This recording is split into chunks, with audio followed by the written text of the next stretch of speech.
Taxes slamming the happiest place on earth. The proposed California tax hike based on executive pay compared to worker pay would impact Disney, certainly other companies as well in the Golden State. Now, Abigail Disney, the Disney heiress, supports this bill. So that's getting some headlines. She told lawmakers Disney workers are paid poorly.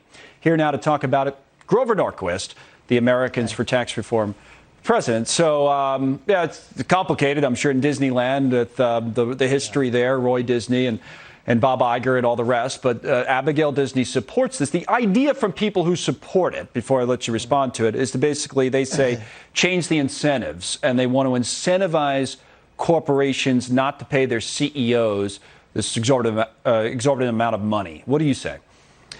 Well, incentivizing, it's a massive tax increase. California has an 8.8% corporate income tax on top of the 21% national federal tax. They want to take that up to 11 to 15%. So it's a massive tax increase to start with. But then they go, oh, but we'll hit you even more if you don't pay people the way we want you to. Boards of directors are responsible and shareholders are responsible for firing any CEO who overpays himself or herself. And it shouldn't be the government's decision to tell you. Sometimes somebody who's a CEO could be worth a lot of money, sometimes not. Right. Certainly if they're losing money, it's probably a good idea to change them out for somebody else. The reason we got into this question of the high pay was back in the 70s and 80s. People were mad that people were making a couple $100,000 in a year where their business lost money. They said you should have all your compensation in stock. Well, when they put it all in stock and then a CEO does well with the company, then they get paid a lot of money, and the same people whine about that.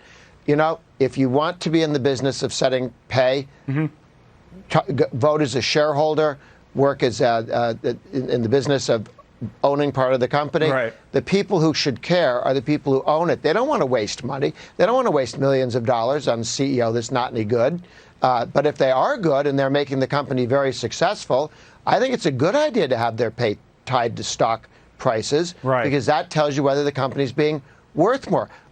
When the company does poorly, those guys make very little. It's funny you bring up shareholder movements. The family tried that as well, Roy Disney, who I referenced years ago, but that's a totally different story. I want to stay on the subject of taxes with you, Grover. We had a conversation here on this network yesterday. Larry Kudlow was on with Liz Clayman from the White House talking about, I guess, a tactic that the Trump administration is considering for the 2020 campaign, and it relates to taxes. Let's take a listen.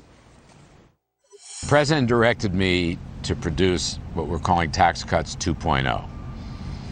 It will be published sometime during the campaign as a message for future Trump economic growth policies, particular emphasis on the middle class in his second term. Emphasis on the middle class. So the question for you, Grover, would be not whether you would support this, but specifically what type of tax cuts would you like to see proposed this time around? Certainly. I've talked to the White House. I've talked to the House and Senate people. This is something that the congressmen and senators will have to run on as well as Trump. You're looking at things focused on expanding IRAs and 401ks, making it easier for people to both put more money into, save more money, save money. One of the things that they're looking at is not taxing inflation in capital gains, particularly focused on your 401k, your IRA. 40% of what people pay taxes on, capital gains on stocks, is inflation, 40%. So if you simply said, we're not going to tax inflation, that would be a tremendous drop in the capital gains tax on the stocks that are in your 401k, your IRA, your pension. Those are very helpful. So that's under consideration. You know that at the White House. Absolutely, and the House and Senate as well. I think we're looking at other ways to allow people to get money out of 401ks, IRAs. There were two projects that the Bush presidency, 43, put forward: lifetime savings accounts and universal savings accounts, allowing people to take all the various accounts you can collect over the course of your life and making it easier, but also to take them out during your lifetime, and universal, meaning for various purposes. I think making it simpler for people to save for the future and allow you to do more is going to be a big part of that.